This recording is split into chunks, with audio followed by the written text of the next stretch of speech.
So very good morning all of you. So ఇవాళ మనం discuss చేయబోయే టాపిక్ ఏంటంటే objectives of DBMS and file based system యొక్క drawbacks ఏంటనేది చూద్దామండి. సో డిబిఎంఎస్ అంటే జనరల్గా మనం స్టార్టింగ్ ఇంట్రడక్షన్ అనేది డిస్కస్ చేసుకున్నాం. సో డిబిఎంఎస్ అనేది దేనికి యూజ్ చేస్తాం, ఇది back end software and data storage కోసం ఎక్కువగా యూజ్ చేస్తారనేది మనం తెలుసుకున్నామండి. సో ఇవాళ మనం డేటాబేస్ డిబిఎంఎస్ యొక్క ఆబ్జెక్టివ్స్ ఏంటి, దాని మెయిన్ థింగ్స్ ఏంటి అనేది చూద్దాం. అండ్ ఫైల్ బేస్డ్ సిస్టమ్ అంటే డిబిఎంఎస్ ముందు మనకి ఫైల్ బేస్డ్ సిస్టమ్ అనేది వచ్చిందండి. సో ఫైల్ బేస్డ్ సిస్టమ్ వల్ల వచ్చిన డ్రాబ్యాక్స్ బేస్ చేసుకుని వాటిని ఓవర్కమ్ చేస్తూ ఈ డిబిఎంఎస్ అనేది డెవలప్ చేశారనమాట. అదేంటి అనేది ఇవాళ మనం చూద్దామండి.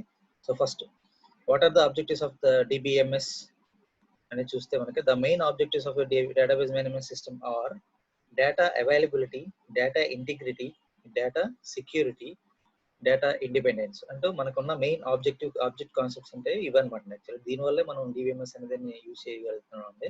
అండ్ ఫస్ట్ డేటా అవైలబిలిటీ అనమాట.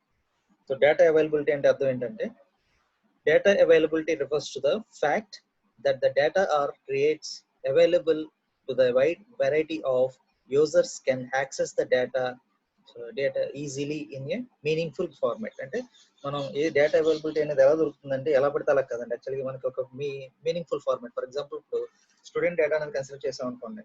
సో స్టూడెంట్ డేటాలో మనకి ఫస్ట్ ఆఫ్ ఆల్ ఏదైనా ఇంపార్టెంట్ అంటే, ఫర్ ఎగ్జాంపుల్ మన యూనివర్సిటీ సంబంధించి కన్సిడర్ చేస్తే వాడి యొక్క రిజిస్టర్ నెంబర్ అనేది చాలా ఇంపార్టెంట్ అనమాట. సో రిజిస్టర్ నెంబర్, నేమ్, వాడు ఏ గ్రూప్ చదువుతున్నాడు, ఏ సెమిస్టర్ లో ఉన్నాడు, సో ఈ డీటెయిల్స్ అనేవి చాలా ఇంపార్టెంట్ అనమాట. సో మనం డేటా ఏదైతే కావాలనుకుంటున్నామో పర్టికులర్ గా ఆ పర్టికులర్ డేటా అనేది మనకి మీనింగ్ఫుల్ ఫార్మాట్, ఏదైతే ఫార్మాట్ మనం కావాలనుకుంటున్నా ఆ ఫార్మాట్ లో మనకి అందుబాటులోకి వస్తుంది. అంటే ఒక టేబుల్ ఫార్మాట్ లో కావాలనుకుంటే టేబుల్ ఫార్మాట్ లో మనకి ఆ డేటా అనేది అందుబాటులో ఉంటుంది అనమాట. సో డేటా అనేది అలా అవైలబుల్ గా ఉంటుంది ఎప్పటికప్పుడు. మెయిన్ డిబిఎంఎస్ ఆబ్జెక్ట్ మెయిన్ అదే అనమాట. సో మనకి ఏ థింగ్ అయితే కావాలనుకుంటున్నామో అది మాత్రం పర్టికులర్ గా, ఫర్ ఎగ్జాంపుల్ ఎంతమంది స్టూడెంట్స్ ఆ గ్రూప్ లో ఉన్నారనేది మన గ్రూప్ ని మనం క్వీరీని రాసిన దాన్ని బేస్ చేసుకొని మనకి ఆ సంబంధించిన ఇన్ఫర్మేషన్ అనేది ఇవ్వగలుగుతుంది. లేదా ఎంతమంది స్టూడెంట్స్ ఉన్నారు అనేది మనకు కావాలనుకుంటే దానికి సంబంధించి క్వీరీ రాసి ఆ సంబంధించిన డేటా అనేది తీసుకోవడం జరుగుతుంది అనమాట. సో నెక్స్ట్ కాన్సెప్ట్ వచ్చి next data integrity. Data integrity అంటే అర్థం ఏంటంటే data integrity refers to the correctness of the data in the database. So integrity అంటే అర్థం ఏంటంటే మనం తీసుకున్న డేటా అనేది అప్రాక్సిమేట్ గా ఉండడం లాంటిది కాకుండా ఎగ్జాక్ట్ ఇన్ఫర్మేషన్ అంటే కరెక్ట్ ఇన్ఫర్మేషన్ అనేది మనం అక్కడ స్టోర్ చేయగలుగుతాం అన్నమాట. కరెక్ట్ ఇన్ఫర్మేషన్ అనేది మన డేటాబేస్ లో ఉంటుంది. సో దాంట్లో ఎటువంటి మోడిఫికేషన్ చేయాలని ఇంతకుముందు మనం దాంట్లో కొన్ని క్వెరీస్ ఉన్నాయండి, అప్డేట్ కి, మోడిఫికేషన్ కి అండ్ కొత్త డేటాని ఇన్సర్ట్ చేయాలన్నా సరే. కానీ మనం ఏదైతే డేటా ఇన్సర్ట్ చేస్తున్నామో షుడ్ బి కరెక్ట్ అనమాట. సో కరెక్ట్ డేటాని మాత్రం మనం డేటాబేస్ లో స్టోర్ చేస్తాం అనమాట. సో ఇది డేటా ఇంటిగ్రిటీ కలిగి ఉంటుందని చెప్పొచ్చు. In other words, the data available in the database is reliable data. అందువల్ల మనం దీన్ని కరెక్ట్ డేటా అంటాం అనమాట. సో మన గూగుల్ ఫార్మాట్ లో ఆల్రెడీ మనకి ఈ డేటాబేస్ అనేది అవైలబుల్ గా ఉంటుందండి గూగుల్ సెర్చ్ ఇంజిన్ లో. సో దాంట్లో మనం ఏదైతే డేటా అనేది సెట్ చేసామో మనకి కరెక్ట్ డేటా అనేది వస్తుందండి యాక్చువల్గా. సో మనం ఏదైతే వర్డ్ కోసం మనం సెట్ చేసామో ఆ వర్డ్ సంబంధించిన కరెక్ట్ డేటా అనేది మనకి డిస్ప్లే అవుతుంది అనమాట. సో అటువంటి దాన్ని మనం డేటా ఇంటిగ్రిటీ అంటారు. Okay, next data security.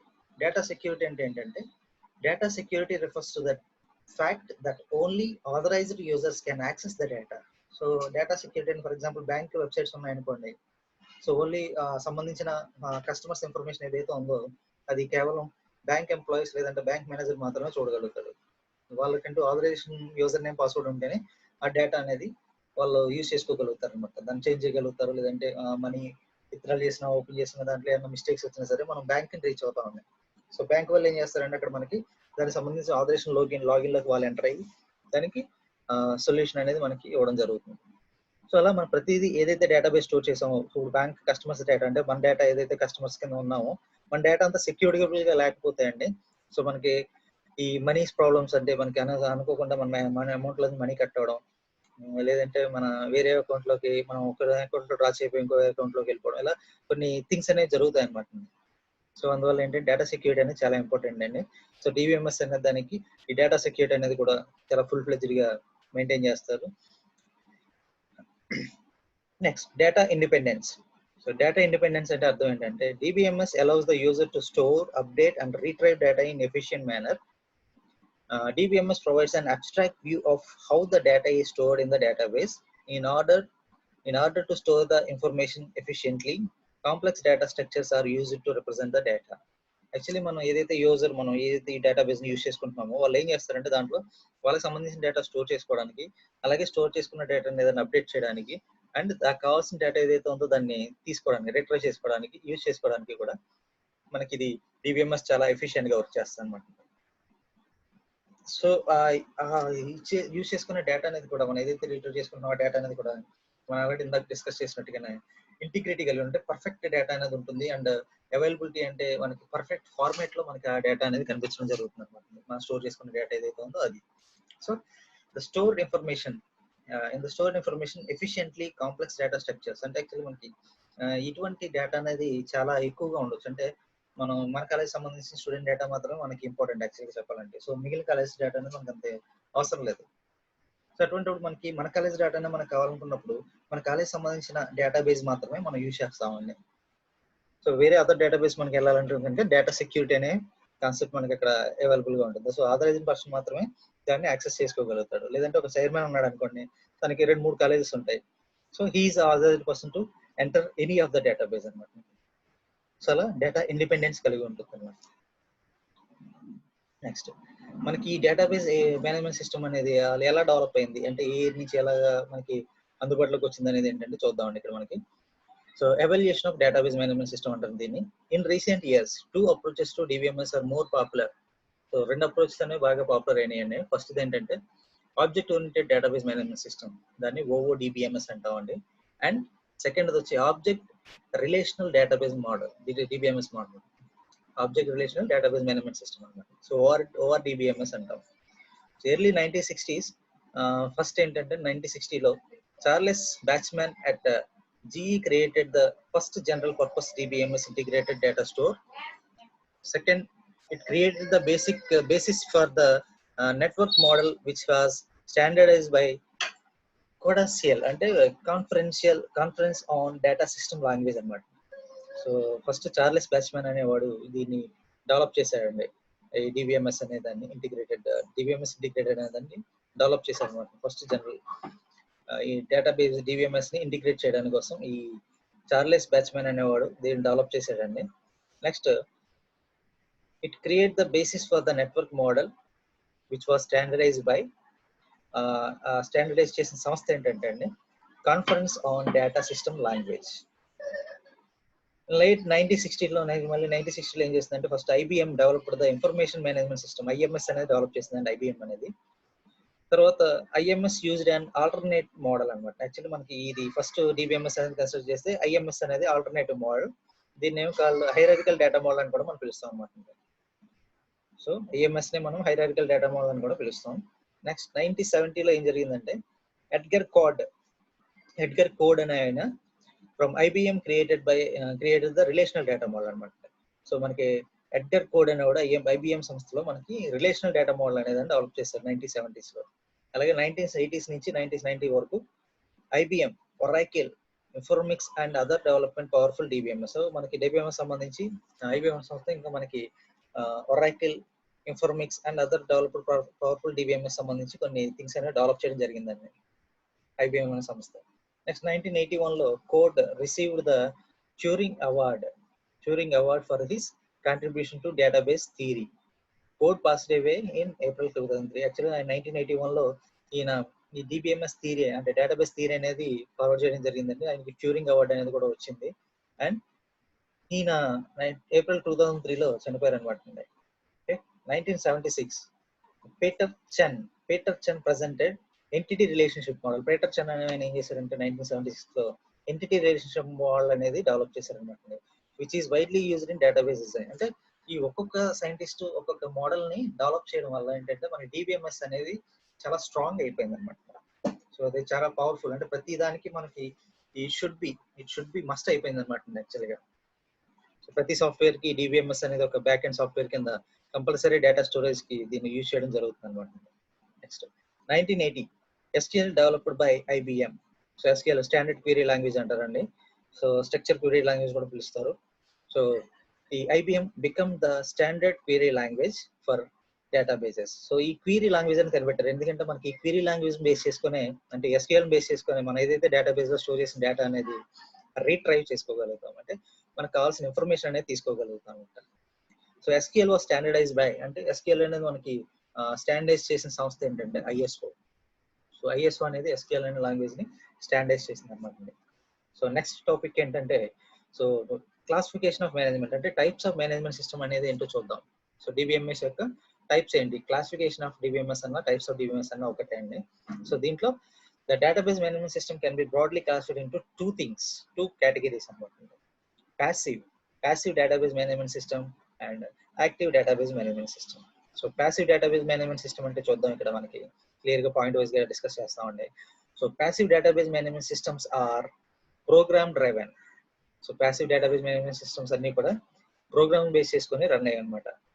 Next the users query the current state of a database. So user ఏదైతే క్వీరీ స్టార్ట్ చేశాడో అదే మనకి కరెంట్ స్టేట్ అనమాట. అంటే మనకి క్వీరీ స్టార్ట్ చేసిన దగ్గర నుంచి మనకి ఆ డేటాబేస్ అనేది స్టార్ట్ అయినట్లు లెక్క, కరెంట్ స్టేట్ అని లెక్క వస్తుంది అనమాట. Next and retrieve the information currently available in the database. So ఏదైతే మనకి ఇన్ఫర్మేషన్ తీసుకున్నారో, ఏదైతే మనకి క్వీరీ రాసి బయటకి ఏదైతే తీసుకొచ్చారో, రిట్రైవ్ చేసిన ఇన్ఫర్మేషన్ ఏదైతే ఉందో అది మనకి ప్రెసెంట్ కరెంట్లీ అవైలబుల్ గా ఉన్న డేటాబేస్ అనమాట. సో క్వీరీ మన ఈ క్వీరీస్ బేస్ చేసుకుని యూజర్ ఏదైతే క్వీరీ అడిగాడో సో ఆ ఇన్ఫర్మేషన్ ఏదైతే మనం రిట్రైవ్ చేసాం అనుకోండి, ఆ ఇన్ఫర్మేషన్ మనకి కరెంట్ అవైలబుల్ డేటాబేస్ అనమాట. Next fourth, traditional DBMS or passive in the sense that they are explicitly and synchronously invoked by user or application program initiated operations. Applications send requests for operations to be performed by the DBMS and wait for the DBMS to confirm and return any possible answers. Okay, so 6th point, the operations can be definitions and updates of the schema as well as queries and updates of the data. So మనం ఏదైతే applications run చేద్దాం అనుకుంటున్నామో, applications మనం initiate చేద్దాం అనుకుంటున్నామండి మనం DBMS operation perform చేయడానికి. So previous ఏంటంటే traditional DBMS are passive in the sense that they are explicit and synchronized invoked by the user application program initiated the operations. అంటే ఇప్పుడు మనం ప్రీవియస్ గా యూజ్ చేసిన ట్రెడిషనల్ DBMS అనేది ఏంటంటే synchronisation, అంటే డేటా అంతటిని కూడా సింక్రనైజ్ చేసి యూజర్ కి కన్వీనియంట్ గా, అంటే యూజర్ కానీ లేదంటే అప్లికేషన్ ప్రోగ్రామ్ కానీ ఆపరేషన్ ఇనిషియేట్ చేయడానికి అవకాశం ఉండేది అనమాట previous passive database management system లో. నెక్స్ట్ ఏంటి, applications send request for operations. అంటే అప్లికేషన్స్ అనే వాళ్ళు ఏం చేస్తారంటే అప్లికేషన్ ప్రోగ్రామ్స్ కానీ లేదంటే అప్లికేషన్స్ ఏం చేసి అంటే applications is nothing but some apps, అంటే ఏదైతే సమ్ క్వైరీస్ అనమాట. సో యాప్స్ అని చెప్పుకోవచ్చు. And send request for operations to be performed by the DBMS. అంటే అది రిక్వెస్ట్ పంపించారనమాట. ఇది మనకి DBMS నుంచి యాప్స్ అనేవి ఏంటంటే మనం ప్రజెంట్ మన అడగగానే ఇన్ఫర్మేషన్ అనేది ఈజీగా మనకి వెంటనే గూగుల్లో సెండ్ చేయడం జరుగుతుంది. కానీ పాసివ్లో ఏంటంటే ఆ రిక్వెస్ట్ పంపించేది, ఆ రిక్వెస్ట్ బేస్ చేసుకుని తర్వాత కొంతసేపు వెయిట్ చేసిన తర్వాత మనకి DBMS కన్ఫర్మ్ అయిన తర్వాత అప్పుడు మనకి పాసిబుల్ ఆన్సర్ అనేది వచ్చేది అనమాట. అంటే it will take some time అనమాట. It will take some time పట్టేది అనమాట. మనం ఏదైనా ఒక క్వైరీ ఇచ్చామంటే అప్లికేషన్ సెండ్ చేసామంటే కనుక అది కొంచెం చూసుకొని వెరిఫై చేసుకొని అది ఉందా లేదా అని చెక్ చేసుకుని ఇదంతా చేసి కొంచెం టైం పట్టిన తర్వాత it will give the return possible answer అనమాట. Next the operation can be defined and update of the scheme. అంటే మన ఈ ఆపరేషన్స్ అనేవి అంటే ఈ ఆపరేషన్స్ అనేవి ఏంటంటే మన స్కీమా అంటే నథింగ్ బట్ డేటాబేస్ స్కీమా అనమాట. అంటే డేటాబేస్ ఆర్కిటెక్చర్ అని కూడా చెప్పచ్చు. ఆ స్కీమా ఎలా ఉంటుందంటే as well as queries and updates of the data. అంటే మనకి క్వీరీస్ రూపంలో కూడా మన డేటాని అప్డేట్ చేస్తూ ఉంటాయి అనమాట. సో అది passive database management system. Active database management system ఏంటంటే active database management systems are data driven or event driven system. Data driven and event driven system. అంటే యాక్టివ్ పాసివ్ సిస్టమ్స్ అంటే ఇందాక మనం చెప్పుకున్నట్టుగా ఈ దీంట్లో ఏంటంటే మనం ఏం చెప్పుకున్నాం, సిస్టమ్ ప్రోగ్రామ్ డ్రైవెన్ అంటే ప్రోగ్రామ్స్ బేస్ చేసుకొని రన్ అవుతూ ఉంటాయి. ఇక్కడైతే యాక్టివ్ డేటాబేస్ సిస్టమ్ అనేది data or event driven systems అంటారు అన్నమాట. సో పర్టికులర్ ఏదైనా సమ్ ఇన్ఫర్మేషన్, సమ్ ఆర్గనైజేషన్ సంబంధించి ఇన్ఫర్మేషన్ ఉంటే దాన్ని రిట్రైవ్ చేయాలనుకుంటే కనుక మనం ఆ క్వీరీ ఇచ్చినప్పుడు వెంటనే సో ఆ డేటాను బేస్ చేసుకుని అది మనకి ఆన్సర్ అనేది ఇవ్వడం జరుగుతుంది అనమాట. Next inactive database management system. The user specify the database in the information they need. So inactive database management system లో అదేది ఏం చేసిందంటే the user specify the DBMS information they need. అంటే ఏదైతే మనకి ఆ యూజర్ అనేవాడు ఇన్ఫర్మేషన్ కావాలనుకుంటున్నాడో అది వాడికి అది ఆ క్వెరీ రూపంలో ఇవ్వడం జరుగుతుంది అనమాట ఇన్యాక్టివ్ డేటాబేస్ మేనేజ్మెంట్ సిస్టమ్ కూడా. Next, if the information of interest is currently available, the DBMS actively monitors the arrival of the desired information and provides it to the relevant users. So if the information of interest is currently available, అంటే ఏదైతే మనకి information current గా available గా ఉందో, present available గా ఉందో, the DBMS actively monitors the arrival, అంటే మన DBMS అనేది దాన్ని మానిటర్ చేసి ఇమీడియట్ గా ఇన్ఫర్మేషన్ అనేది మనకి ప్రొవైడ్ చేయడం జరుగుతుంది. యూజర్ కి ఏది కావాలో ఆ రెలవెంట్ ఇన్ఫర్మేషన్ అంటే రెడీగా ఉంటాయి కదా మన దగ్గర, కరెంట్ ఇన్ఫర్మేషన్ అనేది అవైలబుల్ గా ఉంటే వెంటనే ఇమీడియట్ గా దానికి యూజర్ కి సంబంధించిన ఆన్సర్ అనేది ఇవ్వడం జరుగుతుంది. అలాగే the scope of query in a passive DBMS is limited to the past and the present data, whereas the scope of a query in active DBMS additional include futures data. And active DBMS reverses the control flow between applications and DBMS instead of only applications called the DBMS. The DBMS may also call applications in an active DBMS. So యాక్చువల్గా మనకి passive database management సిస్టమ్లో ఏంటంటే, so data అనేది అంత అవైలబుల్గా ఉండేది. Present ఏదైతే data ఉందో దాన్ని మాత్రమే అది రీట్రైవ్ చేసుకోవడానికి యూజ్ చేసుకోవడానికి అవకాశం ఉండేది. కానీ యాక్టివ్ డేటాబేస్లో ఏంటంటే మన ఫ్యూచర్ అప్లికేషన్ సంబంధించి, అంటే మనం ఫ్యూచర్ డేటా, అంటే ఫర్ ఎగ్జాంపుల్ కొంచెం థియరీ రాస్తారు కదండి, ఫర్ ఎగ్జాంపుల్ మనకి రెడీ అవ్వలేదు, సో ఏదైనా ప్రాజెక్ట్ వర్క్ చేస్తాం అనుకోండి, సో ప్రాజెక్ట్ వర్క్ ఎలా చేస్తే బాగుంటుంది, కానీ దాన్ని ఇంకా ఇంప్లిమెంట్ చేయమండి, అది రెడీగా యాక్చువల్లీ అయితే ఉండదు, ప్రజెంట్ రన్నింగ్ లో అయితే ఉండదు, దాని ఒక థియరీ కింద మనం కన్సిడర్ చేస్తాం. సో అటువంటి ఫ్యూచర్ ఇన్ఫర్మేషన్ అనేది కూడా మన యాక్టివ్ డేటాబేస్ మేనేజ్మెంట్ సిస్టమ్ లో అవైలబుల్ గా ఉంటుంది అనమాట. Next, DBMS can support many different types of database according to the number of users and the database locations. So database place ఉన్న లొకేషన్స్ బేస్ చేసుకుని, so ఎంత నెంబర్ ఆఫ్ యూజర్స్ అయితే దాన్ని use చేసుకుంటున్నారో వాళ్ళందరికీ కూడా డేటాబేస్ అనేది సపోర్ట్ చేసే విధంగా ఉంటుంది. అంటే మనకి వాళ్ళకి different users different type of data అనేది కావాలని యాక్సెస్ చేస్తుంటారు, క్వెరీస్ పంపిస్తూ ఉంటారు. సో DBMS అనేది కూడా నేరుగా ఉన్న డేటాబేస్ లొకేషన్స్ నుంచి వాళ్ళకి కావాల్సిన ఇన్ఫర్మేషన్ అనేది సెండ్ చేస్తాం అన్నమాట. So నౌడేస్ database can be classified, అంటే మనకి యాక్చువల్లీ ప్రెసెంట్ ఇది ఎంత ఓల్డ్ వెర్షన్ కానీ ప్రెసెంట్ ఉన్న సిచ్యువేషన్ లో మనం దీన్ని 2 టైప్స్ కింద కన్సిడర్ చేస్తున్నారండి. అదేంటంటే ఫస్ట్ది ఆపరేషనల్ డేటాబేస్, సెకండ్ ఏమో డేటా వేర్ హౌస్. సో మనం ఇందాక ప్యాసివ్ డేటాబేస్ మేనేజ్మెంట్ సిస్టమ్ అనుకున్నామండి, అలాగే యాక్టివ్ డేటాబేస్ మేనేజ్మెంట్ సిస్టమ్ అనుకున్నాం. సో ప్రెసెంట్ ఉన్న ప్రెసెంట్ ఉన్న సిచ్యువేషన్ లో మనం దీన్ని ఈ 2 నేమ్స్ కింద మనం కన్సిడర్ చేస్తాం అన్నమాట. So data warehouse and operational database. So operational database ante a database that is designed primarily to support companies day-to-day operations is classified as an operational database or traditional transactional or production database అంటాం. So ఏదైతే database ఉందో దాన్ని ఏంటంటే day to day operations, మన regular గా మనం office open చేసామంటే something ఏదో జరుగుతూ ఉంటుందండి. సమ్ మెటీరియల్ పంపించడం, మెటీరియల్ రిసీవ్ చేసుకోవడము, లేదంటే సమ్ ఎంప్లాయీస్ శాలరీలు ఇవ్వడము, లేదంటే సమ్ ఎడిషన్ ఏదో ఒక అప్డేషన్ అనేది ఖచ్చితంగా ఒక రోజు ఆపరేషన్ అనేది జరుగుతుంది అనమాట. చాలా డే టు డే ఆపరేషన్ ఏదైతే ఉందో ఆ డే టు డే ఆపరేషన్స్ కూడా ఈ డేటాబేస్ డిజైన్ అనేది ఏంటంటే డే టు డే ఆపరేషన్స్ కూడా అప్డేట్ చేయగలుగుతున్నాం. అలా అప్డేట్ చేసి ప్రెసెంట్ అంటే పర్ఫెక్ట్ ఇన్ఫర్మేషన్ అనేది స్టోర్ చేయాలి. ఫర్ ఎగ్జాంపుల్ మనం వారానికి ఒకసారి ఇంప్లిమెంట్ చేసాం అనుకోండి, సో లాస్ట్ వీక్ లో ఒక 2-3 డేస్ క్రితం ఏం జరిగిందంటే మనం ఈ can't answer anything.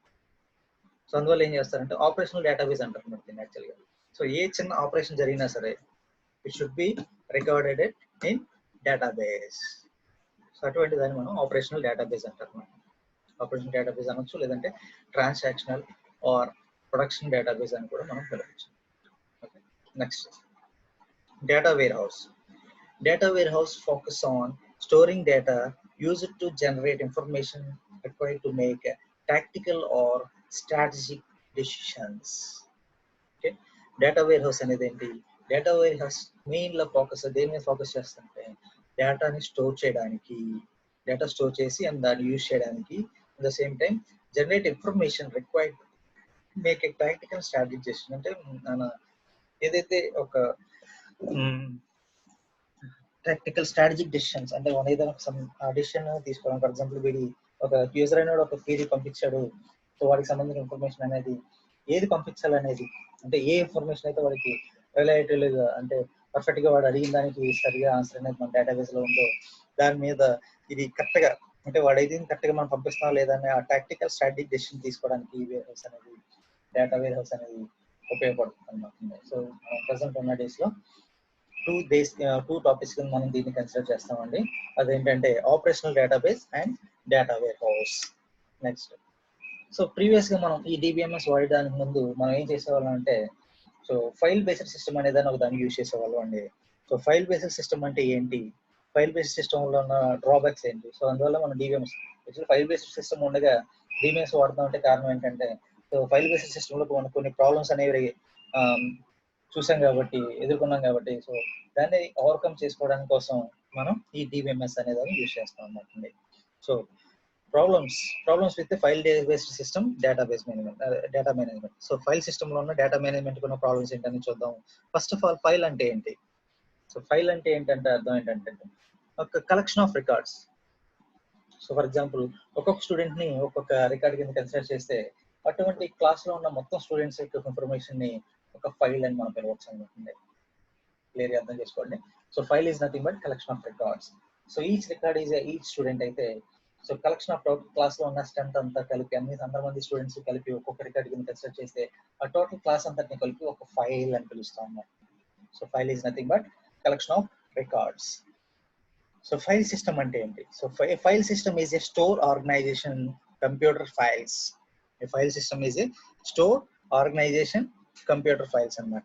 So file system అనేది ఏంటంటే ఒక స్టోరింగ్ ఆర్గనైజేషన్, అంటే మనం స్టోర్ చేసుకోవడానికి క్రియేట్ చేసిన ఒక డేటాబేస్ లాంటిది అనమాట. ఎక్కడ అది? కంప్యూటర్లో అనమాట. కంప్యూటర్ ఫైల్స్ లో మనం ఈ స్టోరేజ్ ఆర్గనైజేషన్ అనేది మెయింటైన్ చేస్తాం ఫైల్ సిస్టమ్ లో. Next, the file system method of organizing and managing data. So file system అనేది ఏం చేస్తుంటే ఆర్గనైజేషన్ అండ్ మేనేజింగ్ డేటా, ఈ డేటా ఏదైతే ఫైల్ సిస్టమ్ లో స్టోర్ చేసిన డేటా ఉందో దాన్ని ఆర్గనైజ్ చేయడానికి, అలాగే దాన్ని మేనేజ్ చేయడానికి ఈ ఫైల్ సిస్టమ్ అనేది ఉపయోగపడుతుంది. నెక్స్ట్, సెకండ్ పాయింట్ వచ్చి it was a definite improvement are A manual system.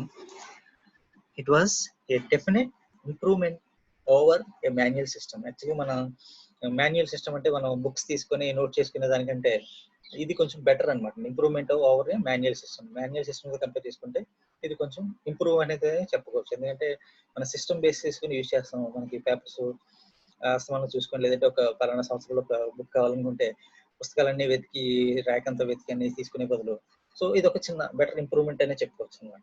Next, third point, the file system served A useful purpose in the database management. File system served A useful purpose అంటే present మనం ఏదైతే డేటాను store చేసుకున్నామో ఆ డేటాను మనం use చేసుకునే విధంగా ఉంటుంది. అంటే ఫర్ ఎగ్జాంపుల్, మన స్టూడెంట్ డేటా అనేది మన సిస్టమ్ లో స్టోర్ చేసుకున్నప్పుడు సమ్ ఇన్ఫర్మేషన్ ఏదైనా కావాల్సి వచ్చినప్పుడు మనం ఆ సిస్టమ్ లో ఓపెన్ చేసుకొని దాని యొక్క ఫీజ్ ఇన్ఫర్మేషన్ కానీ, లేదంటే హాల్ టికెట్స్ వచ్చిందా లేదా ఇన్ఫర్మేషన్ కానీ, ఏదైనా సరే మన ఫైల్ సిస్టమ్ లో ఏదైతే స్టోర్ చేసుకుంటామో ఆ డేటాను మనం మేనేజ్ చేయగలుగుతాం ఫైల్ సిస్టమ్ యూజ్ చేయడం వల్ల. ఫైల్ సిస్టమ్ అనేది దానికి ఉపయోగపడుతుంది. నెక్స్ట్, సో ఫైల్ సిస్టమ్ అనేది బాగానే ఉంది కదా, మరి ఏంటి దానికి ఉన్న ప్రాబ్లమ్స్ ఏంటి అని చూస్తే కనుక, సో దాంట్లో కూడా మనకి కొన్ని ప్రాబ్లమ్స్ అనేవి ఫేస్ చేస్తున్నామండి. అవేంటి అంటే, first point, the simplest data retrieval task requires extensive programming.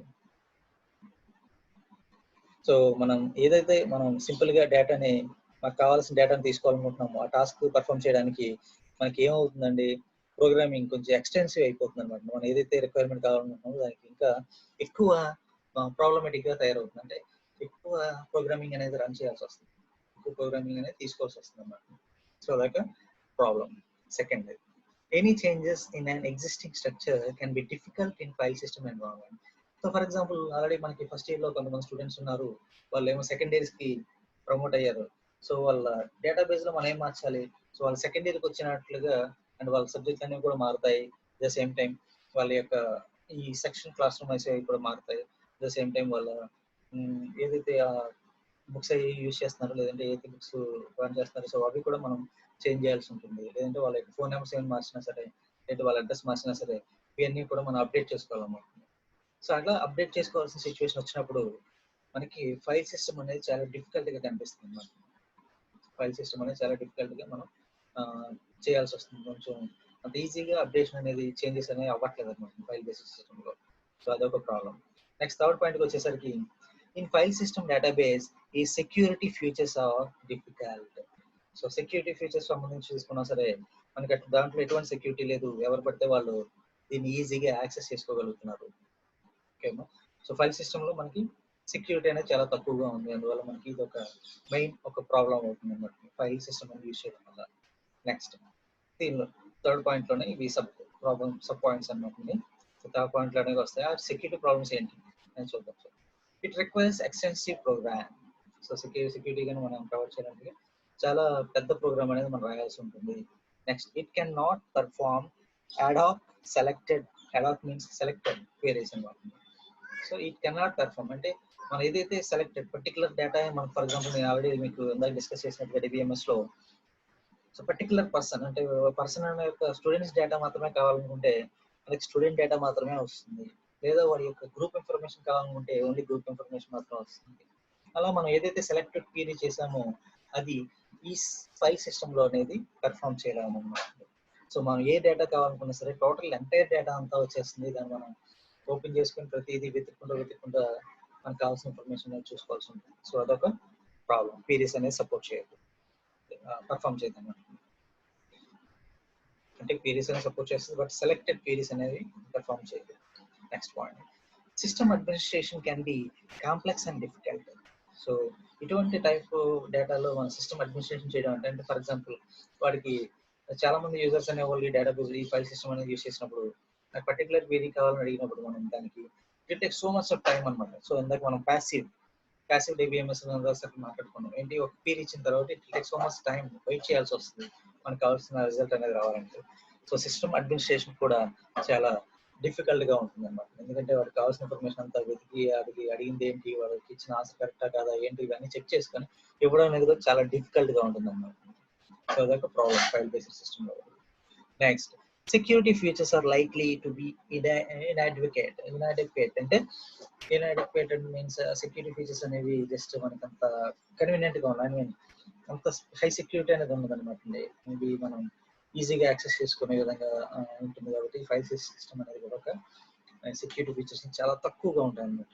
చాలా తక్కువగా ఈ సెక్యూరిటీ ఫీచర్ అసలు మొత్తం లేదని చెప్పడం, లిటిల్ బిట్ అన్నమాట, చాలా తక్కువగా ఉంటుంది. ఎవరైనా సరే కెన్ యాక్సెస్ ది డేటాబేస్ అన్నమాట. So these are the problems. And ఈ ఈ ఫైల్ బేస్డ్ సిస్టమ్ లో ఉన్న కొన్ని ప్రాబ్లమ్స్, కొన్ని ప్రాబ్లమ్స్ ఉన్నాయండి. అవి ఏంటంటే స్ట్రక్చరల్ అండ్ డేటా డిపెండెన్సీ అన్నమాట.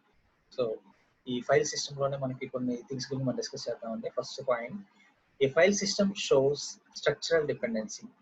సో ఈ ఫైల్ బేస్డ్ సిస్టమ్ అనేది ఖచ్చితంగా ఒక స్ట్రక్చర్ అనేది ఫాలో అవుతుందండి. మనం డేటా అనేది ఇన్సర్ట్ చేయాలంటే ఖచ్చితంగా మనం ఆ స్ట్రక్చర్ లోనే స్టోర్ చేయాలి, లేదంటే మనకి we can't enter the data in it అన్నమాట. We can't enter the data in it in the data and the database అన్నమాట. సో అదొక స్ట్రక్చరల్ స్ట్రక్చర్ బేస్ చేసుకుని ఆ స్ట్రక్చర్ ఫార్మాట్ లోనే మనం చేయాల్సి ఉంటుంది. అందువల్ల మనం దీన్ని స్ట్రక్చరల్ డిపెండెన్సీ అని పిలుస్తాం. Second point, it means that access to A file is dependent on it's structure. So మనం ఏదైతే ఫైల్ మీన్స్ ఏదైనా యాక్సెస్ చేసుకోవాలనుకుంటే కనుక మనకు ఖచ్చితంగా ఆ స్ట్రక్చర్ ఏదైతే మనకి ఆ స్ట్రక్చర్ మనం క్రియేట్ చేసామో ఫైల్ కి, ఫర్ ఎగ్జాంపుల్ స్ట్రక్చర్ అంటే serial number, name, address, phone number, ఏదైతే మనం స్ట్రక్చర్ క్రియేట్ చేసామో సో ఆ స్ట్రక్చర్ బేస్ చేసుకుని మనం దాన్ని యాక్సెస్ చేసుకోగలుగుతాం అన్నమాట. Next, for example adding A customer date of birth field in customer file. So ఒకవేళ ఫర్ ఎగ్జాంపుల్ మనకి కస్టమర్ డేటాబేస్ ఫైల్ అనేది యాడ్ చేయాలంటే కస్టమర్ ఫైల్లో అదొక ప్రాబ్లం అనమాట. అంటే ఆ డేట్ ఆఫ్ బర్త్ ఏదైతే ఫార్మాట్ లో ఉందో సో ఆ స్ట్రక్చర్ లోనే మనం ఫాలో అయ్యి దాన్ని యాడ్ చేయాల్సి ఉంటుంది అనమాట. The file system programs must be modified to conform to the new file structure.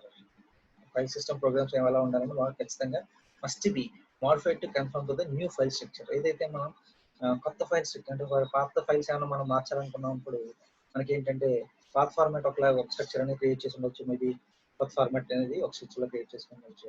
ఒకవేళ మనం పాత ఫైల్లో థింగ్ ఏదైనా మనం మాడిఫై చేయాలనుకుంటే కనుక అది ఖచ్చితంగా న్యూ ఫైల్ ఫార్మాట్ స్ట్రక్చర్ లోనే మనం అది మాడిఫై చేయగలుగుతాం. అదొక drawback. The exhibit structural dependency. So ఖచ్చితంగా ఇది స్ట్రక్చరల్ డిపెండెన్సీగా ఉంటుందని మనం ఆల్రెడీ చెప్పుకోగలిగాం. సో అది కూడా మనకు కావాల్సిన ఇన్ఫర్మేషన్ అనేది స్ట్రక్చర్ ఫార్మాట్ లోనే మనకి ఇవ్వగలుగుతుంది. Even changes in the characteristics of the data. So మన డేటా యొక్క క్యారెక్టరిస్టిక్స్ కూడా మనం చేంజ్ చేయగలుగుతాం అన్నమాట. జస్ట్ క్యారెక్టరిస్టిక్స్ మనం ఏదైతే డేటా స్టోర్ చేసామో ఆ ఫార్మాట్ లో మనం స్టోర్ చేయగలుగుతాం. We can't change their format అన్నమాట. So such as changing a field from integer to decimal. For example, మన ఏదైనా integer to decimal. Decimal అంటే అర్థం ఏంటంటే మనకి already integer means 1 to 3 numbers ఏదైతే ఉన్నాయో అవి మనం ఇంటిజర్ నెంబర్స్ అంటామండి. అలాగే డెసిమల్ నెంబర్స్ అంటే అర్థం ఏంటంటే 2.3 to 4.5 6.6 ఎలా అయినా మార్చాలనుకుంటే such as changing field from integer to decimal. So ఎలా మార్చాలనుకుంటే it will take some complexity అన్నమాట. And the requires all changes in the program that access the file, that is changing the data type, etc. The file system is set to exhibit data dependency. So these are the problems we are facing in file based system అన్నమాట. So data type మన field యొక్క data type change చేయాలన్న. For example, student number అనేది for example ration card number అనేది మనం number ఇచ్చాం అనుకోండి. So ration card మనకి సమ్ డబ్ల్యూఏపీ అనే కాన్సెప్ట్స్ కూడా ఉంటాయి కాబట్టి క్యారెక్టర్స్ కూడా తీసుకోవాలి. అటువంటి టైంలో మనం దాని యొక్క డేటా టైప్ అనేది మార్చాలి. ఎలా మార్చాలి? సో మన డివిఎంఎస్ లో యాక్చువల్గా నెంబర్ వేర్క్యార్ అనే డేటా టైప్స్ ని యూజ్ చేస్తామండి. సో వేర్క్యార్ అంటే ఇట్ లైక్ నెంబర్స్ ని క్యారెక్టర్స్ ని కూడా తీసుకుంటుంది, కానీ నెంబర్ అయితే ఓన్లీ నెంబర్స్ మాత్రం యాక్సెప్ట్ చేస్తుంది. సో అటువంటి టైంలో మనం ఈ డేటా టైప్ మార్చడం కూడా కొంచెం it will take some complexity అన్నమాట. So these are the problems we are facing in file based system. Field definition and naming conversion అన్నమాట. సో ఫీల్డ్ డెఫినిషన్స్ అంటే ఫీల్డ్ అంటే ఆల్రెడీ మనం ఇందాక ఫైల్ గురించి రికార్డ్ గురించి మాట్లాడుకున్నామండి. సో ఫీల్డ్ అంటే ఏంటనేది చూద్దాం. Selecting proper field names is also important. Field names అంటే అర్థం ఏంటంటే ఫర్ ఎగ్జాంపుల్ మనం కలెక్షన్ ఆఫ్ రికార్డ్స్ ని ఒక ఫైల్ కింద కన్సిడర్ చేసాం. సో ఇక్కడ మనం షార్ట్ ఫామ్ లో చెప్పాలంటే కలెక్షన్ ఆఫ్ ఫీల్డ్స్ ని కూడా ఒక రికార్డ్ అని మనం చెప్పొచ్చు. ఎలా చెప్పొచ్చు? కలెక్షన్ ఆఫ్ రికార్డ్స్ అనేవి ఫైల్ అయింది. సో కలెక్షన్ ఆఫ్ ఫీల్డ్స్ అనేవి రికార్డ్ ఎలా అవుతుంది అనేది మనం కన్సిడర్ చేస్తే field is nothing but attribute అన్నమాట. సో ఫీల్డ్ అనేది ఎలా ఉంటుందంటే ఫర్ ఎగ్జాంపుల్ ఒక స్టూడెంట్ అనే ఎంటిటీ తీసుకుంటే దాంట్లో మనం ఏం స్టోర్ చేస్తామండి? So student number, student name, group, some section, some details, address లాంటి ఫోన్ నెంబర్ కానీ మనం ఏదైనా స్టోర్ చేసాం అనుకోండి. సో అక్కడ మనం పైన ఏదైతే హెడ్డింగ్స్ పెడుతున్నామో serial number, student name, address, group అని ఏదైతే మనం పైన హెడ్డింగ్స్ పెడుతున్నామో వాటిని మనం ఫీల్డ్స్ అని పిలుస్తాం అన్నమాట. ఫీల్డ్స్. సో ఆ ఫీల్డ్స్ ఏంటి? ఆ ఫీల్డ్స్ అంటే మనం ఏదైతే ఈ ఫైల్స్ బేస్డ్ సిస్టమ్ లో స్టోర్ చేసుకుంటామో అవన్నీ కూడా ఆ ఫీల్డ్ నేమ్ బేస్ అయ్యి ఉంటాయి అన్నమాట. సో స్టూడెంట్ ఇన్ఫర్మేషన్ కావాలంటే ఎస్ నెంబర్ ఈక్వల్స్ అని చెప్పి మనం ఆ స్టూడెంట్ రిజిస్టర్ నెంబర్ అనేది టైప్ చేస్తే ఆ స్టూడెంట్ ఇన్ఫర్మేషన్ అనేది వస్తుంది అనమాట. సో అలాగే మన సెలెక్టింగ్ ప్రాపర్ ఫీల్డ్ నేమ్స్ అంటే మనం ఫీల్డ్ నేమ్ ఇచ్చేటప్పుడు కూడా ఖచ్చితంగా ప్రాపర్ గా ఉండేలాగా ప్లాన్ చేసుకోవాలి. అంటే ఫీల్డ్ నేమ్ కరెక్ట్ గా మనం ఐడెంటిఫై చేసే విధంగా ఉండాలన్నమాట. అది చాలా important. Okay, next the field definitions and naming conventions are not unique to file system. So ఏదైతే ఒక నేమ్ మనం ఇచ్చామో సేమ్ అదే నేమ్ మళ్ళీ ఇంకొక ప్లేస్ లో అదే నేమ్ ఇవ్వకూడదు. అంటే ఒక సేమ్ ఒక ఫీల్డ్ లో మనకి serial number, student name, address అని ఇచ్చిన తర్వాత మళ్ళీ స్టూడెంట్ నెంబర్ అనేది ఆ స్ట్రక్చర్ లో ఇవ్వకూడదు అనమాట. సో అలా డెఫినేషన్ మన నేమింగ్ కి ఖచ్చితంగా యూనిక్ గా ఉండాలన్నమాట. ఫర్ ఎగ్జాంపుల్ టోటల్ ఫీల్డ్ అంతా తీసుకున్నాం అనుకోండి, student number, student name, student address ఏదైతే తీసుకున్నాం అందులో ఏ ఫీల్డ్ అయితే మనకి యూనిక్ గా అనిపించిందో దాన్ని మనం యూనిక్ ఐడెంటిఫికేషన్ చేసుకోవాలి. లేదంటే దాన్ని ప్రైమరీ కీ కింద డిఫర్ చేసుకున్నాం. అంటే దీన్ని నెక్స్ట్ చెప్తానండి. సో అది యూనిక్ గా ఉండేలా చూసుకోవాలి. కానీ ఇక్కడ ఏంటంటే మనకి not unique to file system లో ఏంటంటే యూనిక్ గా ఉండదు అన్నమాట. ఫైల్ సిస్టమ్ లో మనకి అది డేటా ఏదైతే మనం రిజిస్టర్ నెంబర్ అనుకుంటున్నామో అది యూనిక్ గా ఉండదు అనమాట. ఏదైతే ఫీల్డ్ నేమ్స్ మనం కరెక్ట్ చేస్తామో అవి not unique to file systems. So DBMS లో అయితే మనం ఏం చేస్తామంటే ఆ రిజిస్టర్ నెంబర్ ని యూనిక్ అని చెప్పి ఐడెంటిఫై చేస్తాం. దాన్ని అంటే అటువంటిది మళ్ళీ రిపీట్ అవ్వకుండా ఉంటుంది అనమాట. సో ఇది యూనిక్ లాగా లేపడం వల్ల మనకి ఏంటంటే ఫైల్ సిస్టమ్ లో ఎక్కువగా డూప్లికెన్సీ ఆఫ్ డేటా అనేది ఎక్కువగా ఏర్పడుతుంది అనమాట. సో అదొక problem. Next the field names are reasonably descriptive. Field names are reasonably descriptive. So field names అనేవి కూడా మనకి ఈజీగా identify. For example student number అనేది ఎస్ నెంబర్ లేదంటే ఎస్టీయూ నెంబర్ అని చెప్పేసి మనం ఎస్టీయూ నెంబర్ అని ఎస్టీయూ నేమ్ అని ఫీల్డ్ నెంబర్ అనేది రీజనబుల్ అంటే డిస్క్రిప్షన్ లో మనం స్పెసిఫై చేసే విధంగా అనేది ఉండాలన్నమాట.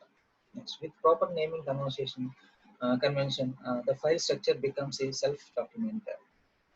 That is by simply looking at fields likely to contain.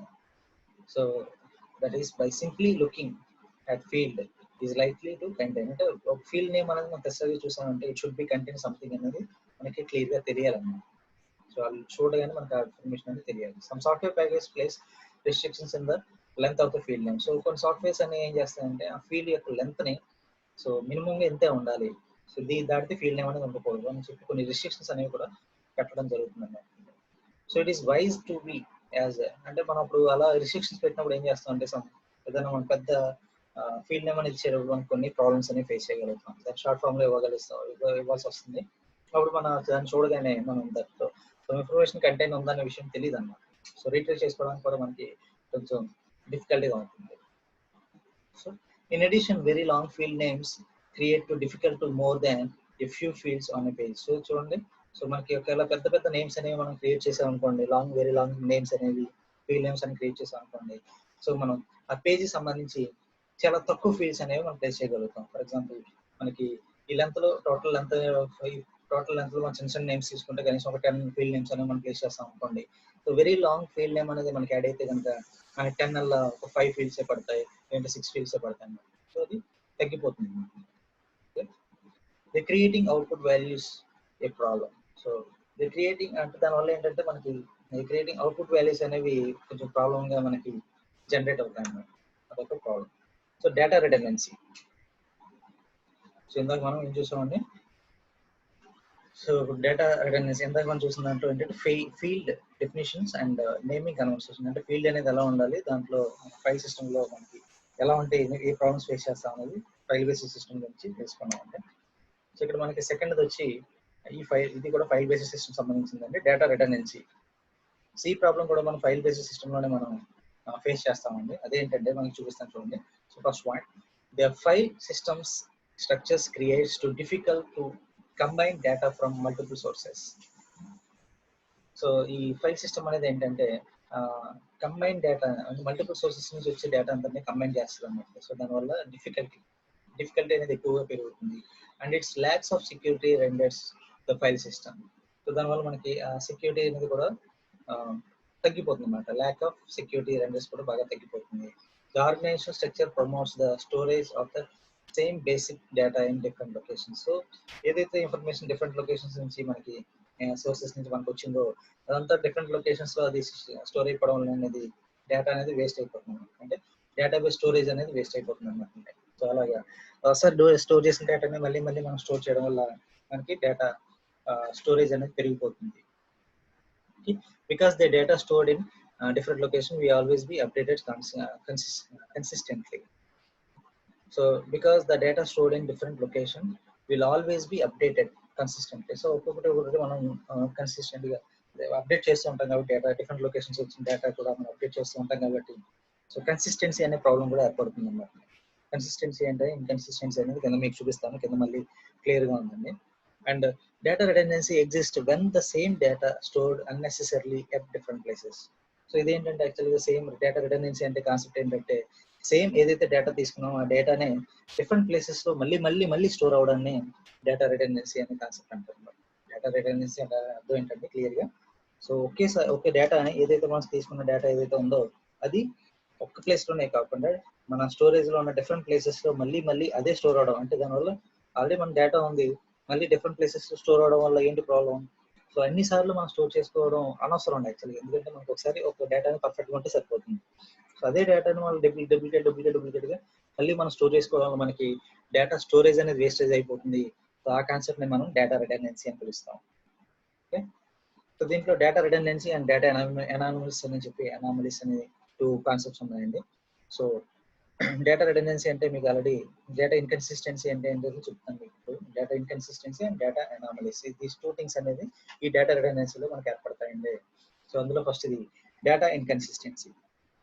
Data inconsistency అంటే ఏంటంటే so data inconsistency exists when different versions of the same data appear in different places.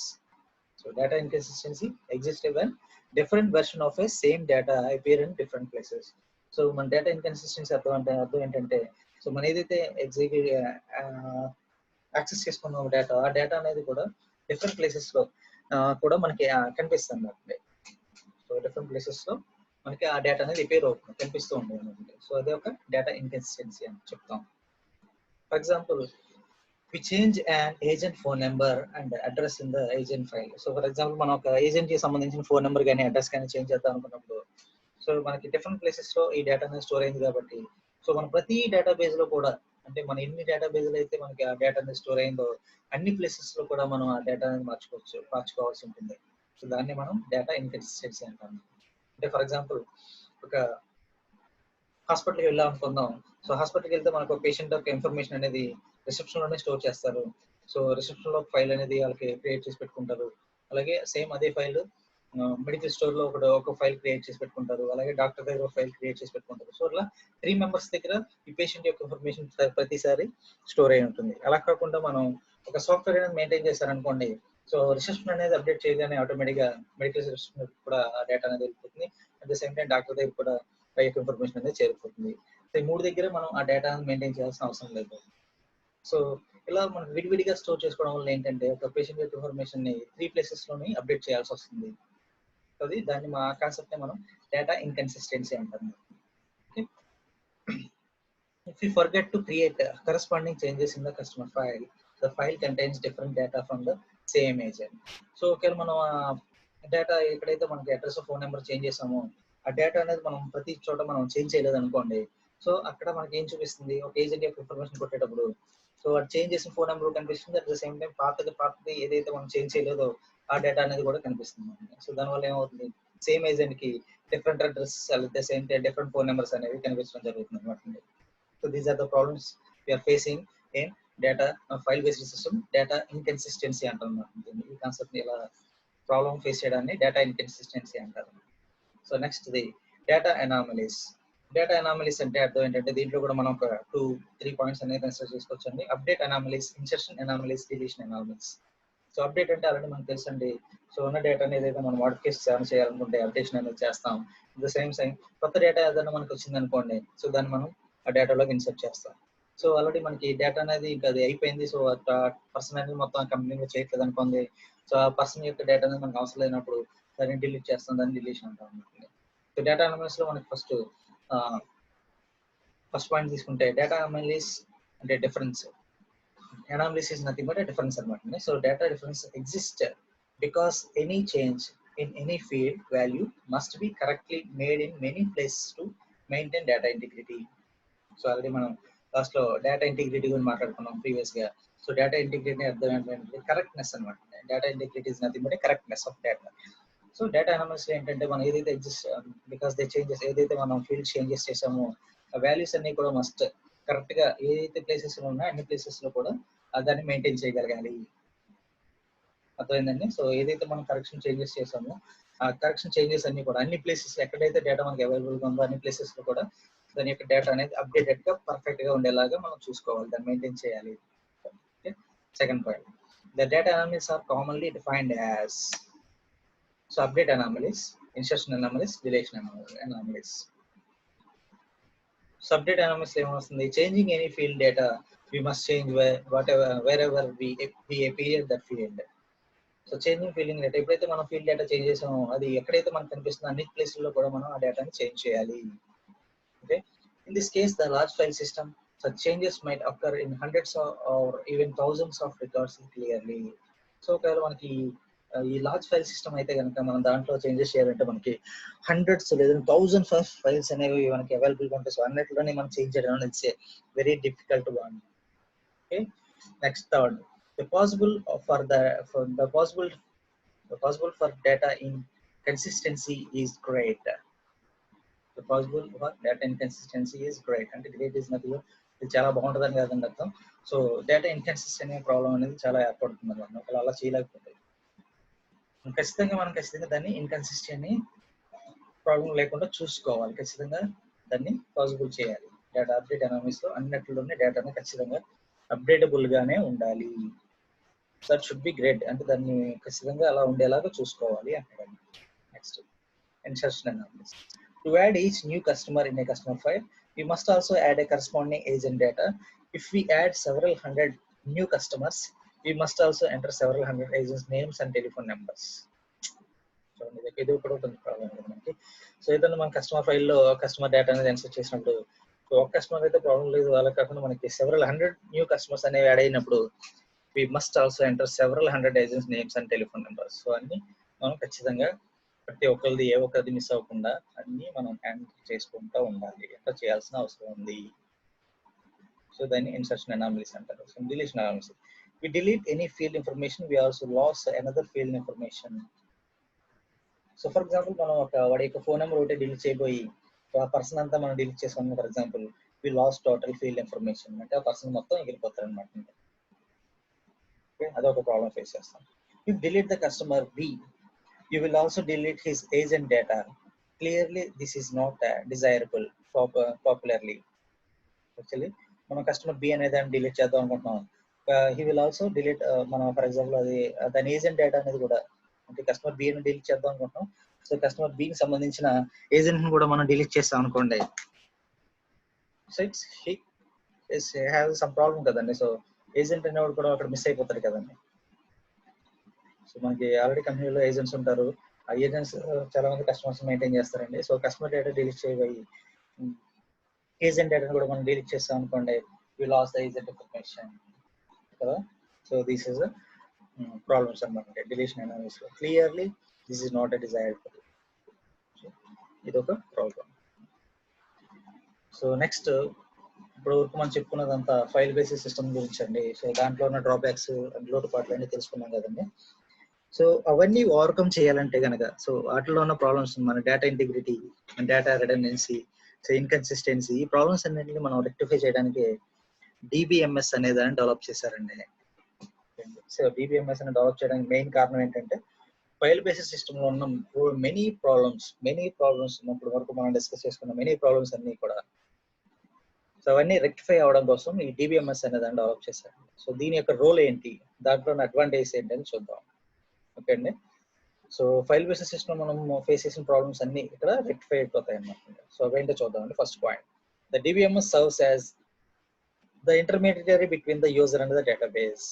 So DBMS ఏం చేస్తుందండి, యూజర్ కి and database కి మధ్య సేవను అందిస్తాం, service చేస్తుంది. అంటే మన యూజర్ ఏదైతే ఇన్ఫర్మేషన్ కావాలనుకుంటున్నాడో అది ఎగ్జాక్ట్ గా డేటాబేస్ నుంచి తీసి వాడుకోవడం జరుగుతుంది. అది డిబిఎంఎస్ చేసే పని. ఇంకొకటి సెకండ్ పని ఏం చేస్తుందండి, the DBMS receives all application request. So DBMS ఏం చేస్తుంది, ఏ యూజర్ అయితే మనకి సెండ్ చేసిన క్వెరీస్ ఉన్నాయో అవన్నీ కూడా రిసీవ్ చేసుకుంటుంది. Next and translates them into the complex and multi-part operations required to fulfill those requests. A user నుంచి అయితే మనకి ఏ ఇన్ఫర్మేషన్ వచ్చిందో ఖచ్చితంగా ఆ యూజర్ కి ఎగ్జాక్ట్ గా వాడి యొక్క ఇన్ఫర్మేషన్ అనేది వాడికి సెండ్ చేయడం జరుగుతుంది, ట్రాన్స్ఫర్ చేయడం జరుగుతుంది. సో అది కూడా మనకి డిబిఎంఎస్ అనేది చేస్తుంది. Next application program might be written by A programmer using a programming languages. So application programmes అన్ని మనకి ప్రోగ్రామర్ ద్వారా ప్రోగ్రామింగ్ లాంగ్వేజ్ యూజ్ చేసి రాయడం జరుగుతుంది అన్నమాట. So a DBMS interface between the end users applications and the database. So ఇది DBMS అనేది ఏదైతే అప్లికేషన్ ప్రోగ్రామర్ రన్ చేసిన సాఫ్ట్వేర్ ఉందో దానికి అండ్ యూజర్ ఏదైతే అప్లికేషన్స్ కావాలనుకున్నా, ఫర్ ఎగ్జాంపుల్ వాట్సాప్ క్రియేట్ చేసింది సమ్ అదర్ పర్సన్, ఎవరో ప్రోగ్రామర్, అండ్ యూజర్ అనేవాడికి ఆ ప్రోగ్రామింగ్ కోడింగ్ అనేది ఏమీ తెలియదు, కానీ యూజర్ సంబంధించిన ఇన్ఫర్మేషన్ ఏంటంటే వాడికి సంబంధించిన వీడియో అనేది సెండ్ చేయాలి.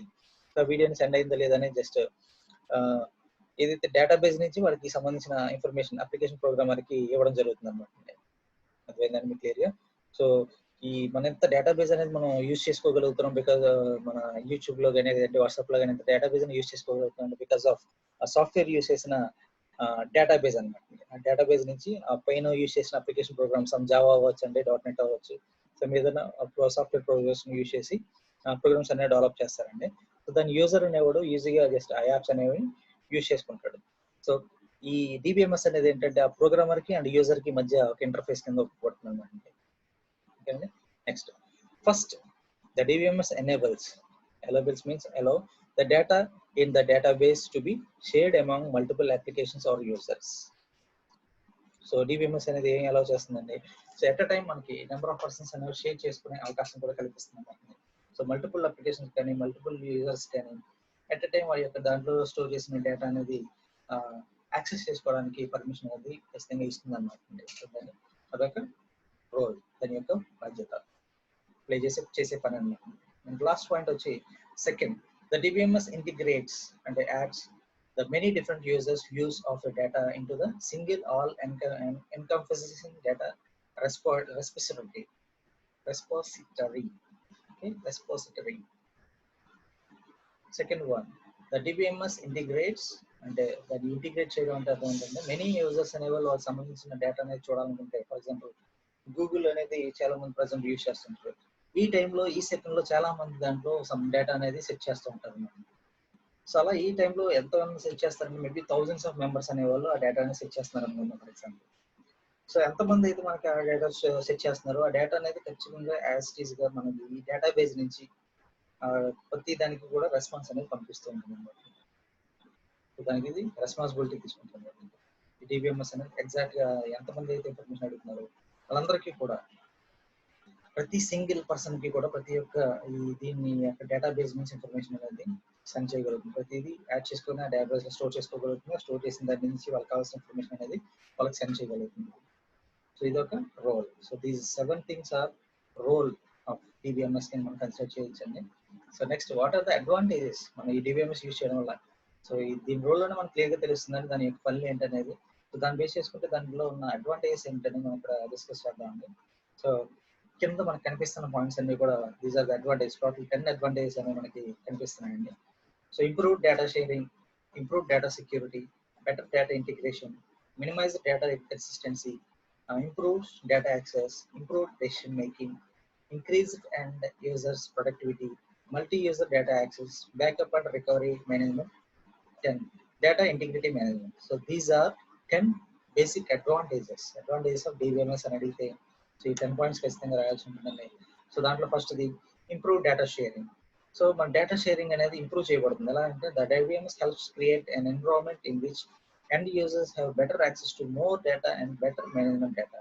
సో ఇది ఏం చేస్తుందంటే మనకి ఏదైతే యూజర్ అడిగాడో దానికోసం చిన్న ఇన్ఫర్మేషన్ అనేది పంపిస్తుంది కదండి. సో దాని దగ్గర దానికి సంబంధించిన రిలేటెడ్ ఎంత ఇన్ఫర్మేషన్ ఉన్నా సరే అంతటినీ కూడా షేర్ చేయడానికి ప్రయత్నం చేస్తాం. దాన్ని మనం ఇంప్రూవ్ డేటా షేరింగ్ అంటున్నాం. ఈ యొక్క పాయింట్ చాలా యాక్చువల్గా మనకి మెయిన్ ఈ డేటాబేస్ ఈ డిబిఎంఎస్ అనేది ఎంత ఉపయోగపడుతుందో చెప్పుకోవడానికి. So next, such access makes it possible for end users to respond quickly to changes their environment. So మన ఇచ్చిన ఇన్ఫర్మేషన్ బేస్ చేసుకొని యూజర్ అనేవాడు ఈజీగా సో ఈ ఇన్ఫర్మేషన్ కరెక్ట్ గా సరిపోతుంది, సూట్ అవుతుందన్న డెసిషన్ అనేది తీసుకోగలుగుతాను. Next, improved data security. So data security విషయంలో కూడా ఫర్ ఎగ్జాంపుల్ మనకి ఆల్రెడీ బ్యాంకులో ఎంత సెక్యూరిటీ మెయింటైన్ చేసినా, ఎంత యూజర్ నేమ్ పాస్వర్డ్ మెయింటైన్ చేసినా మనకి హ్యాకింగ్ అనేది జరిగి డబ్బులు అనేది మిస్ అవ్వడం జరుగుతుందండి. సో ఆ సెక్యూరిటీ థింగ్స్ కూడా మనకి ఇది ఇంప్రూవ్ చేసుకోగలుగుతుంది అనమాట. ఇంప్రూవ్ చేసి ఆ డేటా అనేది ఎవరికి వెళ్ళిపోకుండా ఆథరైజ్డ్ పర్సన్స్ అనేవి మెయింటైన్ చేసుకుంటూ మనకి ఎథికల్ హ్యాకింగ్ ఎక్కువ చేస్తున్నారు కాబట్టి సో ఎథికల్ హ్యాకింగ్ ద్వారా దాన్ని ఎలాగ రెక్టిఫై చేద్దాం అనే దాని మీద కూడా మనం ఈ డేటాబేస్ అనేది బాగా సపోర్ట్ చేస్తాం అన్నమాట. సో ఇంప్రూవ్ చేసుకోగలుగుతుంది డేటా సెక్యూరిటీ అనేది కూడా. Next, better data integration. So integration is difference. Integration అంటే అర్థం ఏంటంటే మీకు డిఫరెంట్ లొకేషన్స్ లో ఏదైతే మనకి డేటా సెండ్ చేస్తున్నారో మనకి ఇన్ఫర్మేషన్ కావాలని, ఫర్ ఎగ్జాంపుల్ చూడండి, it provides view of the organization operations and a clear view of the big picture. It becomes much easier to see how actions in one segment of the company affect other segment part. So ఏదైతే ఒక company organisation సంబంధించి regular operations అనేవి జరుగుతున్నాయో అవన్నీ కూడా ఒక clear view అనేది మనకి చూపించగలుగుతుంది. ఫర్ ఎగ్జాంపుల్ ఏ రోజు బిజినెస్ ఎంత జరిగింది ఏంటనేది కూడా మనకి క్లియర్ పార్ట్ ఆఫ్ థింగ్. అంటే మనకి డిఫరెంట్ డిపార్ట్మెంట్స్ ఉంటాయన్నో కంపెనీలో, డిఫరెంట్ డిపార్ట్మెంట్స్ అనేవి వాటిలో అప్డేట్ చేస్తుంటారు. సో ఫైనల్ గా ఒక రోజు అయిన తర్వాత నెక్స్ట్ డే మార్నింగ్ మనకి ఏం చేస్తుందంటే క్లియర్ పిక్చర్ అనేది నెక్స్ట్ డే బిజినెస్ ఏం జరిగింది అనేది మనకి క్లియర్ పిక్చర్ అనేది చూపించగలుగుతుంది. దీని అంతటిని ఇంటిగ్రేట్ చేసి మనకి వాళ్ళందరి దగ్గర తీసుకున్న ఇన్ఫర్మేషన్ అంతటిని గ్యాదర్ చేసి మనకు ఒక క్లియర్ పిక్చర్ అనేది చూపించడం జరుగుతుంది అనమాట. దానివల్ల మన కంపెనీ యొక్క యాక్షన్స్ ఏంటనేది తెలిసిపోతుంది. కంపెనీ దాని యొక్క పార్ట్ ఏంటి, దాన్ని ఎంత డెవలప్ అవుతుందా లేదా ఏ విషయం అనేది కూడా మనకి ఈ డేటాబేస్ ఇంటిగ్రేషన్ అనేది డేటా ఇంటిగ్రేట్ అనేది చూపించగలుగుతుంది. Next, minimized data inconsistency. So inconsistency problem అనేది మనం ఇందాక డిస్కస్ చేసాం దీని గురించి. సో సేమ్ డేటాని మనం ఎక్కువ సార్లు యూజ్ చేయడం అంటే data inconsistency exist when different versions of same data appear in different places. Different places లో సేమ్ డేటా అనేది ఎగ్జిస్ట్ అయినప్పుడు మనకి డేటా స్టోరేజ్ అనేది వేస్ట్ అవుతుందని అనుకున్నాం. సో దాన్ని ఏం చేస్తుంది, డేటా ఇన్కన్సిస్టెన్సీని తగ్గించగలుగుతుంది, మినిమైజ్ చేయగలుగుతుంది. అంటే అన్ని ప్లేసెస్ లో స్టోర్ చేయకుండా ఎక్కడైతే బాగా రిక్వైర్మెంట్ ఉందో అక్కడ మాత్రమే దీన్ని స్టోర్ చేసి రిమైనింగ్ పార్ట్స్ అనేది రిజెక్ట్ చేస్తాం అనమాట. సో అలా మనం చేయడం వల్ల ఏంటంటే డేటా స్టోరేజ్ అనేది తగ్గుతుంది అనమాట. So minimize data inconsistency. Next improve data access. So మనం డేటా యాక్సెస్ చేసుకునే విధంగా చెప్పండి, మీకు ఎలా డిస్కస్ చేస్తాము. సమ్ ఇన్ఫర్మేషన్ సంబంధించి ఒక క్వరీ కావాలనుకుంటే, ఫర్ ఎగ్జాంపుల్ ఫైల్ బేస్డ్ సిస్టంలో చూసుకుంటే పర్టికులర్ పర్సన్ యొక్క డేటా అంటే అడాప్ట్ సెలెక్టెడ్ క్వరీస్ మాత్రమే అది యాక్సెప్ట్ చేయదనుకున్నాం ఫైల్ బేస్డ్ సిస్టంలో. కానీ ఈ డిబిఎంఎస్ అనేది ఏంటంటే సెలెక్టెడ్ క్వరీస్ ని కూడా దీన్ని యాక్సెప్ట్ చేసి దానికి సంబంధించిన ఇన్ఫర్మేషన్ ఇవ్వగలుగుతుంది అనమాట. ఫర్ ఎగ్జాంపుల్ కంపెనీలో కొంతమంది పనిచేస్తున్నారు, అందులో 10,000 అబోవ్ శాలరీ తీసుకుంటున్న వాళ్ళు ఎవరు మనకు కావాలనుకుంటే, ఇది మనకి ఫైల్ బేస్డ్ సిస్టంలో అయితే టోటల్ ఎంప్లాయీస్ నెంబర్స్ అన్ని ఇచ్చేస్తుంది, అన్ని మనం వెతుక్కుంటా చూసుకోవాల్సి ఉంటుందండి. కానీ ఇక్కడ ఈ దీంట్లో తీసుకున్న క్వరీస్ ఏంటంటే సెలెక్టెడ్ క్వరీస్ కూడా మనం యూస్ చేసుకోవచ్చు కాబట్టి, సో దాంట్లో మోర్ దెన్ 10,000 ఎవరైతే ఉన్నారన్న క్వరీ మనం కరెక్ట్గా ఇవ్వగలిగితే, సో దానికి సంబంధించిన ఇన్ఫర్మేషన్ అనేది కూడా రిమైనింగ్ 10,000 బిలో ఉన్న వాళ్ళందరినీ దాన్ని ఫైల్ తీసేసి ఓన్లీ 10,000 అబౌవ్ ఉన్న ఇన్ఫర్మేషన్ మాత్రం మనకి ఇవ్వగలుగుతుంది అనమాట. సో దానివల్ల improve data access, perfect data అనేది మనం ఈజీగా చూసుకోగలుగుతున్నాం. సో దాంట్లో ఏమైనా చిన్న చిన్న మోడిఫికేషన్స్ ఉన్నా సరే మనం డేటా మ్యానిపులేషన్ ద్వారా దాన్ని మార్చుకోవచ్చు అనమాట. క్వరీస్ ద్వారా మనం మార్చుకోవచ్చు అనమాట. So next improve decision making. So better management data and improved data access creates it possible to generate better quality information. That information is used to take better decisions. So మనం ఏదైతే information తీసుకుంటున్నామో అది యాక్చువల్గా కరెక్ట్గా లేకపోతే మనం ఎటువంటి decision తీసుకోలేదండి. Present మార్కెట్లో for example మనం షేర్ మార్కెట్ అనేది చూస్తాం. సో షేర్ మార్కెట్ అనేది ఎప్పటికప్పుడు మనకి అప్డేట్ అవుతూ ఉంటుంది. సో దాంట్లో ఒక 2-3 days ఒక షేర్ వాల్యూ చూసుకొని మనం ఇన్వెస్ట్ చేయాలా వద్దా అనే డెసిషన్స్ అనేది తీసుకోగలుగుతాం. అటువంటి డెసిషన్ తీసుకోవడానికి కూడా ఇది పర్ఫెక్ట్ ఇన్ఫర్మేషన్ అనేది మనకు షేర్ చేస్తుంది కాబట్టి, సో మనం కావాల్సిన ఇన్ఫర్మేషన్ యూస్ చేసి బెటర్ డెసిషన్ అనేది తీసుకోవడానికి అవకాశం ఉంటుంది అనమాట. సో ఇంప్రూవ్ డెసిషన్ మేకింగ్ అనేది కూడా ఒక advantage. Next increased end user productivity. So the availability of data combined with the tools that transforms data into the usable information.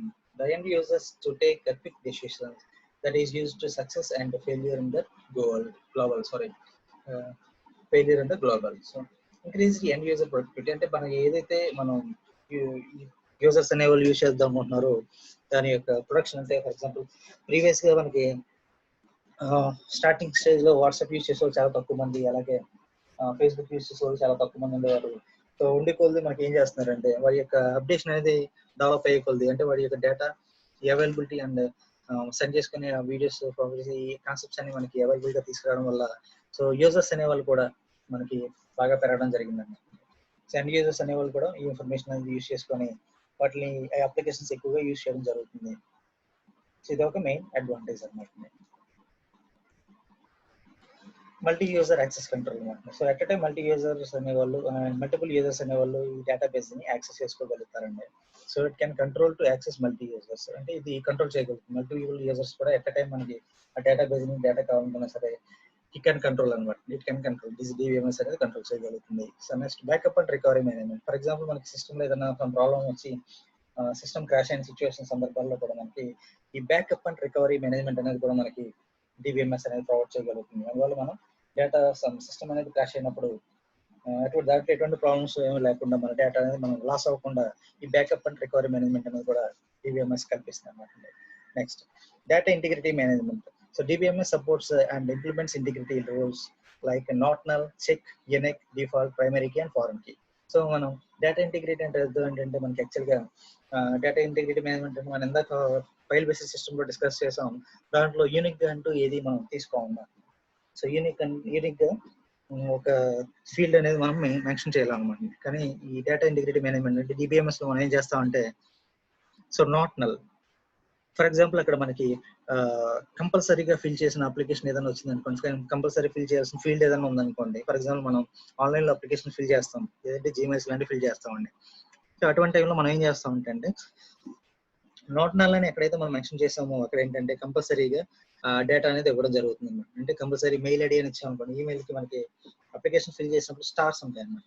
ఆ స్టార్స్ ఉన్నాయంటే అర్థం ఏంటంటే కంపల్సరీగా మనం దాన్ని ఫిల్ చేయాలని అర్థం అనమాట. So it should not be null అనమాట. నల్లగా ఖాళీగా వదిలేయకూడదు, అంటే ఆ ఫీల్డ్ కి మనం నాట్ నల్ అనేది పెట్టుకుంటాం.